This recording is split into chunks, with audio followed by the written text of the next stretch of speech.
Hi, it's Hannah, and today I just want to share to you what is the standard New Zealand format for your curriculum vitae. So we all know that curriculum vitae is really important in finding a job, in job hunting. So that's why I'm making this video to help you make your own curriculum vitae by providing you a guide or a template on how you will do it. So actually, I already edited a video regarding the curriculum vitae that I used back then when I was still job hunting. But as I do the editing, I learned that uh, the curriculum vitae that I've used is already an old template. So I decided to not continue that video and make a new one regarding this new template of CV. So that's why I'm making this video and hope you like it. Hope it helps you in your job hunting. Let's go!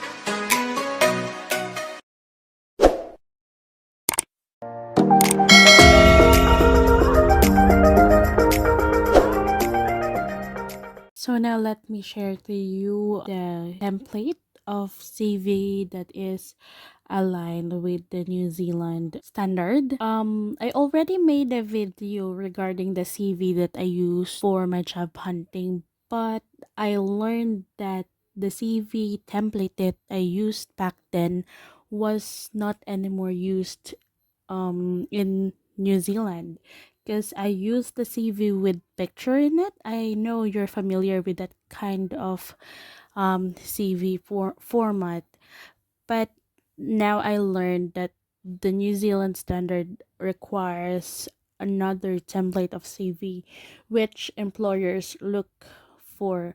So I just edited my CV, and this is the template that my husband also used during his job hunting.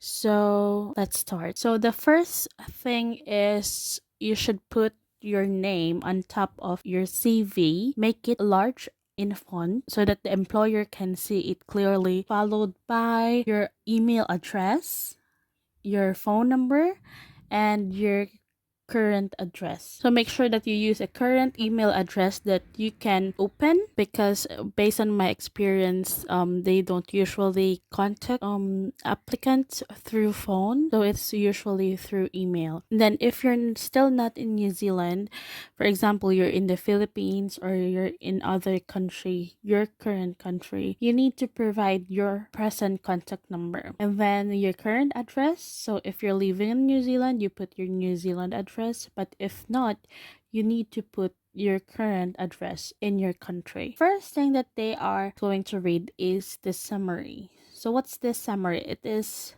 like the objective. Why are you sending this curriculum vitae?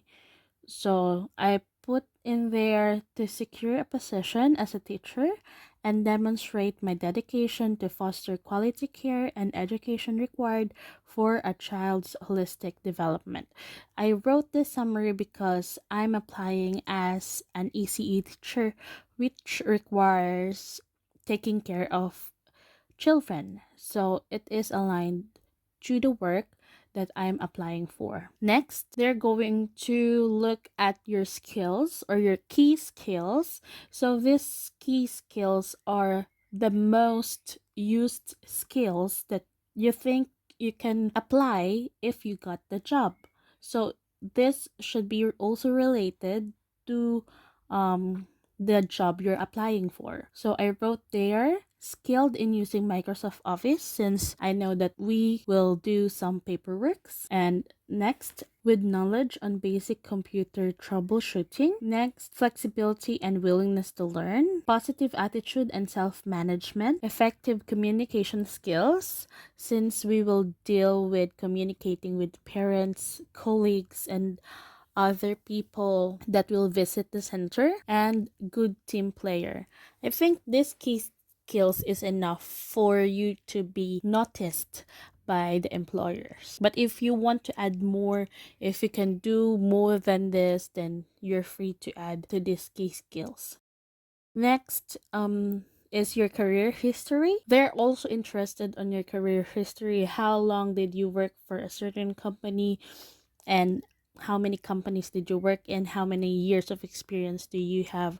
So you will include the position, your position, and then in what school, in what company, and what is the time frame of that work.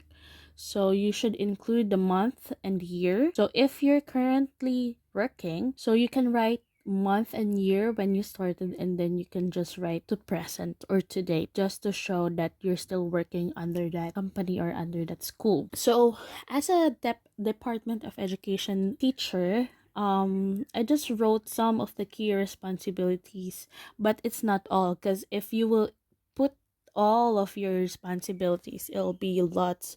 It needs to be like 2 to 3 pages. But yeah, you just need to summarize your key responsibilities. So let's go through these key responsibilities. First, plan, prepare, and deliver lesson plans and instructional materials that facilitate active learning. Second, instruct and monitor students in the use of learning materials and equipment. Third, use relevant technology to support and differentiate instruction. Fourth, encourage and monitor the progress of individual students and use information to adjust teaching strategies. Fifth, prepare required reports on students and activities. Sixth, communicate necessary information regularly to students, colleagues, and parents regarding student progress and student needs. Seventh, provide a variety of learning materials and resources for use in educational activities. Eight, observe and evaluate students' performance and development. So if you want to add more on the key responsibilities you're doing in your school or in your workplace, you're free to do so. Next, you are also going to include your education.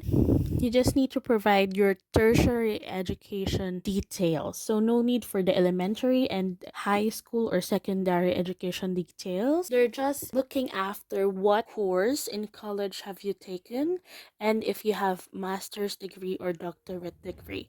So here's the format that I used. First, state your course, followed by what university did you graduated from, and the year you graduated. Then you should also state your interests. So here are some of the interests that I've put in my CV: reading books and journals, teaching kids, academic and creative writing, watching documentaries. So keep it short and simple. Next, this is important thing about CVs. You need to put references. So here in New Zealand, they require applicants to provide 2 to 3 references. So one of my advices here is that you need to ask first your contact reference if they will allow you to have them as your contact references, because for my experience, the employer really contacted my contact references. They had voice call to confirm or to ask questions regarding me. So as much as possible, you need to make sure that this contact reference will answer questions from the employer, and they will be a great help for you to be hired. So I asked my head teacher to be my contact reference, as well as one of our master teachers. So they allowed me to use them as my contact references. And when the time that the employer asked them questions or asked them to have phone calls with them, they responded. So you need to make sure that you'll choose wisely who will be your contact reference, because they have a great impact on your job hunting. So most employers do video calls or Zoom meetings, but for my employer, she just contacted them through voice call in WhatsApp. Okay, so you need the full name of your contact reference, the position, what company or school is he or she working.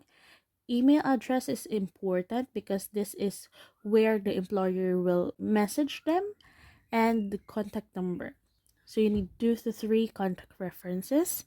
And after that, you will have this statement: I hereby certify that the above information is true and correct to the best of my knowledge. And don't forget your signature.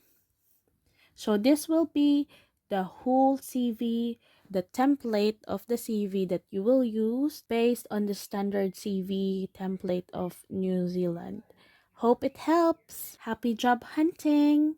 God bless you all. So that's all for this video. I hope this video helps you a lot as you prepare your documents for your job hunting. Thank you for watching. If you like this video, just hit the like button, and if you want to have more information about how to apply to New Zealand, and if you want to be updated on the videos that I will upload in the future, just click the subscribe button.